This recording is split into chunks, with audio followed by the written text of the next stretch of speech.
What's up, it's Destiny back again for another video, and today we're going to talk about soft targets.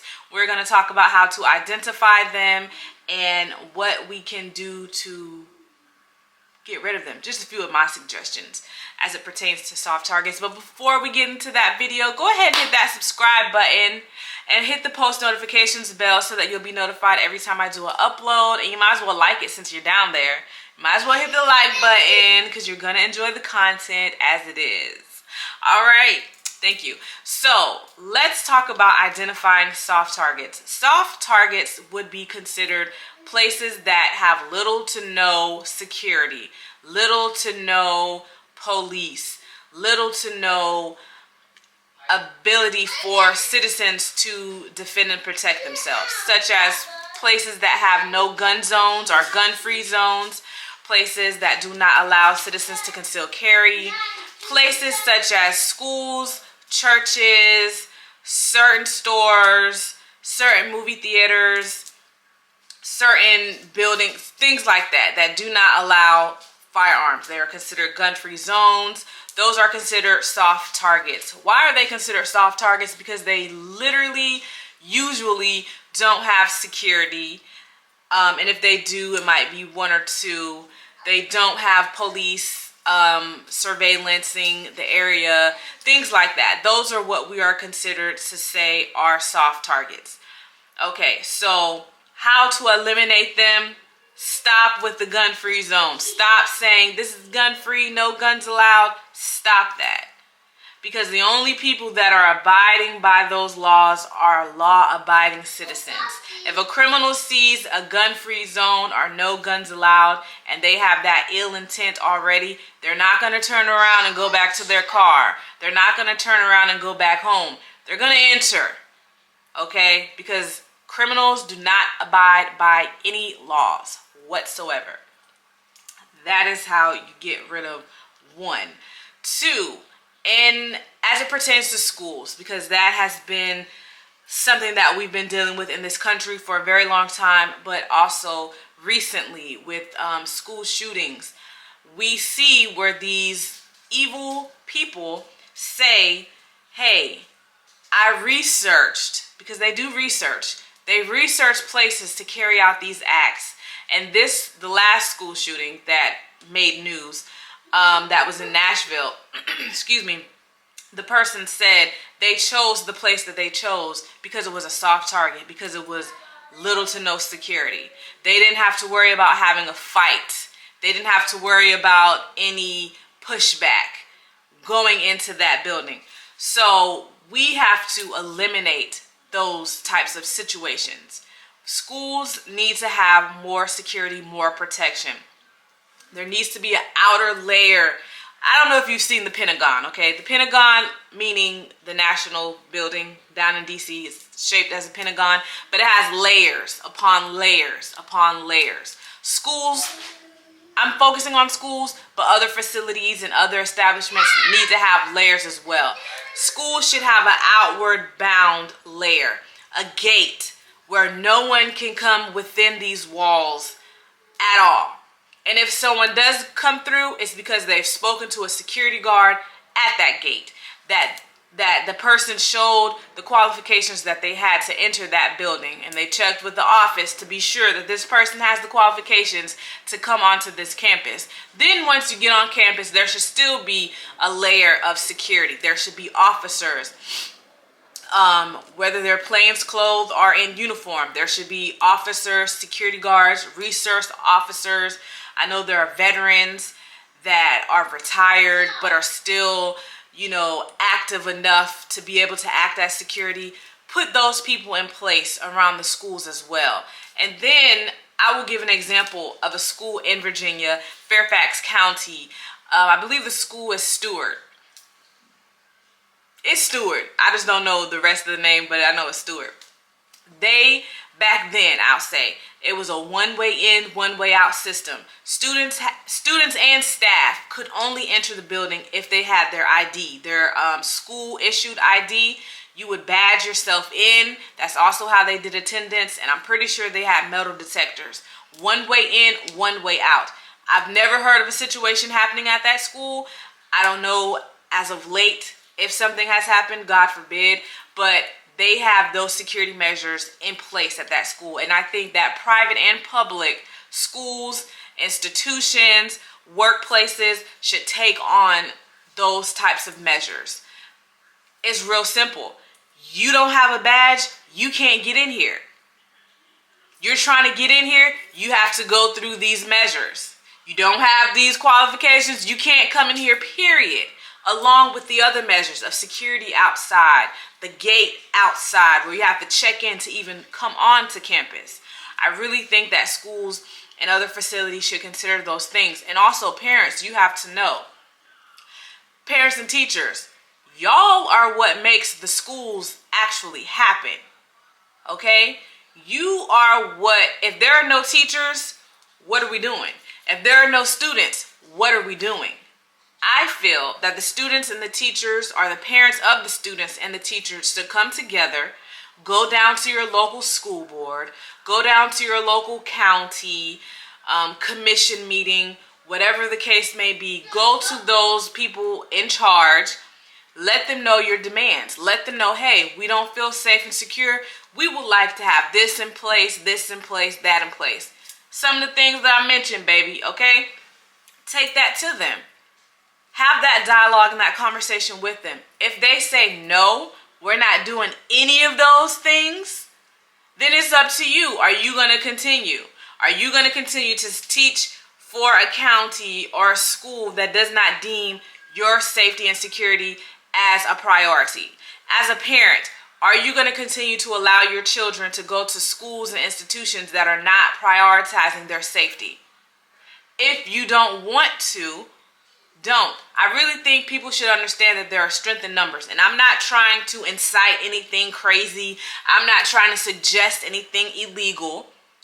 Nothing at all. Take a leave of absence. Parents, take your children out of school. Take your children out of school. Homeschool your children. Do virtual school for your children until these schools can provide adequate safety measures in place so that they cannot be breached by anybody on the outside with ill intentions. That is really what I think people should really start having. Well, they should have already had these conversations, but if they haven't, you should be having these conversations. You should be taking these things into consideration and putting these measures into place. Okay, and I know you're like, well, Destiny, I don't work from home. I can't homeschool my child. What's more important, your child's safety? Is your child's safety a priority? Is your child's safety important? If it is, you will make it work. Trust me, I had a situation, and I'll share very briefly. Back when my oldest son was in elementary school, he was at a school that, I'm just going to say it, a little racist. They were very unfair and doing a lot of things that were not right at all. Pulled my child out of that school. I'm a single parent. Pulled the child out of school. At the time, I was working in an office. There was no work from home at this time for me. So I had to, thankfully my grandmother was able to watch him during the day while I was at work. After work, I pick him up. We go to the public library, meet with the teacher, do his lessons there. 2-3 hours after work there in the library, getting his education. And this wasn't for a full year, but at least more than half of a school year, we did this. And then later on, even when he was in private school, took him out for COVID, homeschooled for a year. So if these things are a concern for you, if these things are a priority to you, you'll make it work. You'll make it happen. You'll get it done. It's not easy. Trust me, it was not easy back then doing all that because the school was about 20 to 30 minutes away from where I worked. My grandmother lived about 15 minutes away from where we lived. It was a lot of back and forth. It was a lot of long days, long nights, cooking dinner late, but we got it done. I did what I felt was best for my child at the time. I did not feel that he was safe in that situation, in that elementary school, so I took him out. I did what I felt was best and well within my right as a parent. And parents, you got to utilize your rights. Teachers, you got to utilize your rights. For other facilities such as grocery stores or movie theaters or any other places that are considered soft targets and may not allow concealed carry, you need to have security. It's not enough to have a little camera there. You need to have actual security on the premises. You need to make your patrons feel safe. That yes, if you come in here and God forbid somebody acts crazy, we have people in place to be able to help with that situation. And also, people, citizens, I don't know everyone's laws. I don't know where everyone is watching from. But if you are not a felon, and if you are of age, and if you are able to conceal carry in your state or anything, you should highly look into doing so. I would highly look into doing so. I'm not going to put my safety in the hands of somebody else. I'm not going to put the safety of myself or my family or my children in the hands of somebody else. It's my responsibility. It's my right as a human being and as a citizen of this country. It's my right to protect and defend myself. So I'm going to do so. So these are just a few tips that I feel would be very helpful to eliminate soft targets, to eliminate these places where these ill-intentional people think that they can just run up in and do harm to. It's time for the American people, okay, and I'm not trying to be like political or anything, but it's time for us to take a stand against these people that are trying to do harm to those that are innocent and most vulnerable. It's up to us to make changes. There are strength in numbers. You need to get together with your local community, with your local community leaders. Go to those school boards, go to those commission meetings, voice your concerns, make your demands for more security, for more safe measures. If they cannot meet those measures of security, take your children out of those schools. Take your children out of those schools. Find another school that might have security measures in place, or homeschool them and virtual school them. Well, Destiny, I'm not a teacher. I'm an astronaut. I'm not here to teach, but they're your children. You should be teaching your children whether you are a teacher certified or not, baby. I'm teaching my kids life. They having a life lesson right now. Y'all want to be fussing? Go take a nap. Y'all are cranky. Life lesson, baby. Take a break. When things get too frustrating for you, step back, take a break, come back and regroup. That's a lesson right now that they're learning, okay? But when it's science, we take the telescope out, we go look at the moon, we go look at the stars, we identify the Milky Way, we see insects, lizards, because we're in a very tropical state, baby, so we see all kinds of animals. We research what do they eat, what attracts them. They're learning constantly. You are a parent, you are a teacher as well. Okay, so I don't want to hear that. I'm not no teacher, and I don't want to hear my job and this and that. If it is a priority and a concern for you, you'll do whatever it takes to make sure them children are safe. Okay, so again, those are just my little tips. Leave in the comments below what other tips or suggestions or things that you might feel would be helpful to eliminate these soft target situations so that we could put an end to these criminals doing bad things, because I'm telling you right now, or at least make it harder for them to do bad things, because gun laws are not the answer. The law tells you that you cannot have a firearm on a school campus. What do they do time and time again? They take a firearm onto that school campus. They do not abide by the law. So enacting and putting more laws into place only hurt the people that abide by those laws. People like me, people like you. So more gun laws are not the answer, because criminals are going to find a way to get their hands on those guns regardless. I don't remember the age. I don't think that person was underage, but these underage people that are getting firearms, there's laws in place in certain states. You got to be 21 or older. They're younger and they got firearms. They're not abiding by the law. So these laws are not stopping anybody from doing anything. So we have to put preventative measures in place. The things that I suggested are preventative measures, preventative maintenance. This is going to stop a potential travesty.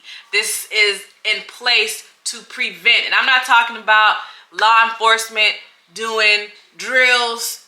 Those are reactions. That is a reactionary response. We need prevention. We need things in place ahead of time to stop it from even getting close to following through. Okay, do you understand what I'm saying? So again, talk to your local school board, county, commission, leaders, parents, teachers, form a relationship, have this dialogue, come up with something in place. Ask for these preventative measures to be in place to make you and the children feel more secure. Even if you are a local store owner, have things in place for your occupants, for your customers, and for your employees to feel safe. If you work for a big name company or whatever, take these types of ideas to them, and hopefully they listen and they come up with things in place. There are things that can prevent these things, y'all. We just got to actually put in the work and get it done. All right. In the meantime, stay dangerous. Leave in the comment any of your suggestions, anything, any of your concerns as it pertains to soft targets. Let me know how you're feeling.